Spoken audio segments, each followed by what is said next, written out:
Hello everyone. इस video में हम बात करने वाले हैं hypocrisy of the coaching institute of Jammu and Kashmir and various YouTube channels.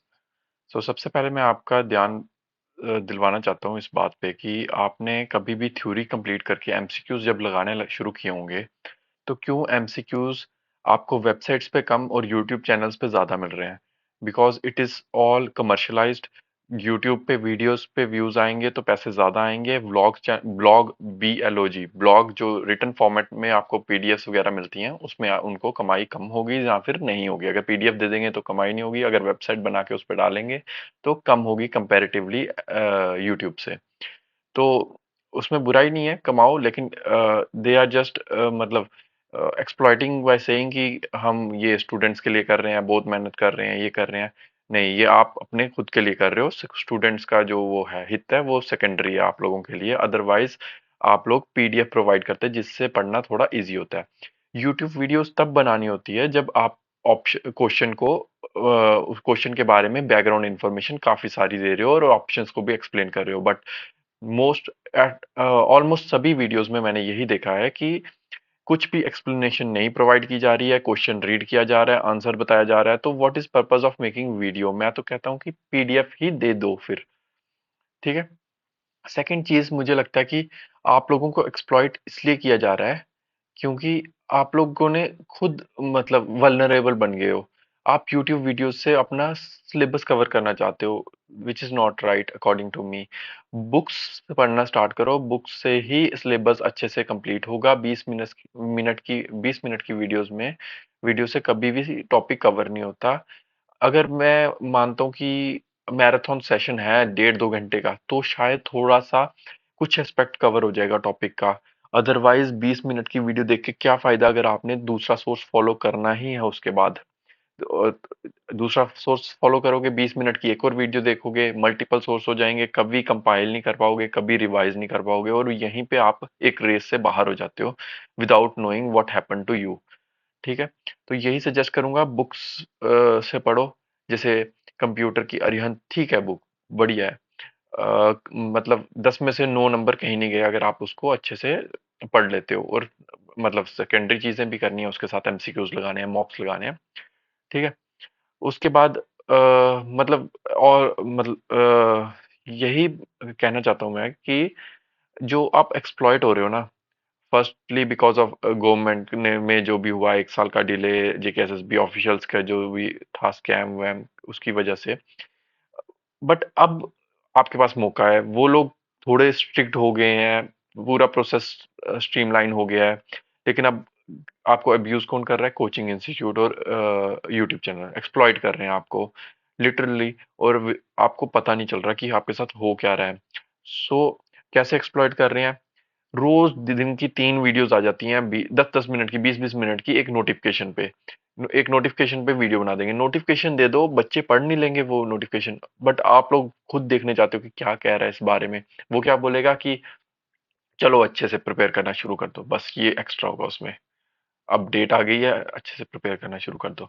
और एक और चीज, हाँ, इनका ये काफी वीडियोस आती हैं कि हमें सोर्सेज से पता चला है कि इतनी वैकेंसी आने वाली है, इतनी वैकेंसी आने वाली है। हमने नायब तहसीलदार में देखा कि कितनी वैकेंसी, इनके सोर्सेज ने क्या बोला था और हुआ क्या। कोई सोर्सेज नहीं है, एक पैसे की इनके पास इंफॉर्मेशन नहीं होती है, कुछ नहीं होता है। अभी मतलब इन्होंने, हाँ, कट ऑफ प्रिडिक्ट करना शुरू कर दिया था। कट ऑफ प्रिडिक्ट करने के लिए आपको पुराने कुछ प्रीवियस ईयर में same to same exam, same to same pattern पे हुआ हो तो कट ऑफ प्रिडिक्शन होता है। इनके कट ऑफ प्रिडिक्शन इतने गलत थे कि now they have stop making any predictions. मैंने देखा कि अब थोड़ा कम कर दिया लोगों ने प्रिडिक्ट करना, क्योंकि गाली पड़ती थी। तो आप खुद से समझो इस चीज को, तभी ये रुकेगा, नहीं तो कोई ना कोई एक्सप्लॉइट करने आपको आ ही जाएगा। आज ये कोचिंग इंस्टीट्यूट से आपको कोई बचाएगा, फिर कोई और आ जाएगा। तो ये चीज कंसीडर करो और इसको नजरअंदाज मत करो और सॉर्ट आउट करो। ठीक है। अ, और हाँ, मैंने एक चीज नोटिस करी है कि मैंने एक मॉक लिया था, एक एग्जाम के लिए मैं प्रिपेयर कर रहा था जेकेएसएसबी के लिए। उसमें टॉपर्स के 120 में से 110 नंबर, 109 नंबर, 108 नंबर। और ट्रस्ट मी, मैंने इन टॉपर्स को फाइनल लिस्ट में नहीं देखा। मैंने 5-6 मॉक दिए थे उस कोचिंग इंस्टीट्यूट के। उनके 5-6 मॉक के सभी 10 टॉपर्स हर मॉक के, मैंने एक भी नाम फाइनल लिस्ट में नहीं देखा। अब पता नहीं स्कैम किसकी तरफ से हो रहा है, कोचिंग इंस्टीट्यूट की तरफ से या फिर स्टूडेंट्स ही खुद गूगल करके आंसर मार्क कर रहे हैं। I don't know. अगर 110 आप स्कोर कर रहे हो बैक टू बैक 3-4 मॉक्स में, मैं कहता हूँ कि आपके वर्स्ट केस में वैसे तो मॉक डिफिकल्ट रहता है, आपके उससे बढ़ने चाहिए, लेकिन वर्स्ट केस लेके चलो 110 से 100-105 तक होने चाहिए आपके मार्क्स, बट आपके वो भी नहीं आ रहे तो, और किसी के नहीं आ रहे, तो दैट इज शॉकिंग सरप्राइजिंग। तो यही सजेस्ट करूंगा। एक और चीज़, ये कोचिंग इंस्टीट्यूट के रिलेटेड नहीं है, ये जर्नल सोसाइटी के रिलेटेड है। कुछ लोगों का आदत होती है कोई भी जो कहावत मुहावरा है कहीं भी लगा देना कि हमें तो एक सीट चाहिए, जैसे कि हमें तो एक ही सीट चाहिए।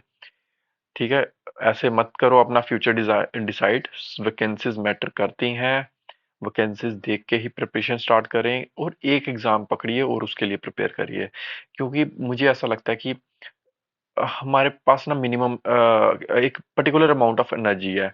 वो अगर आप एक समझ लो कि मैं डिजर्व करता हूँ लेवल 4-5 की post, deserve in the sense कि मैं इतनी मेहनत कर सकता हूँ, मैं 4 घंटे ही बैठ सकता हूँ पढ़ने के लिए, तो और मेरा बेस स्ट्रांग नहीं है, तो मैं लेवल 4 के लिए प्रिपेयर करूंगा तो वो बेटर रहेगा, मेरी एनर्जी अलाइन होगी।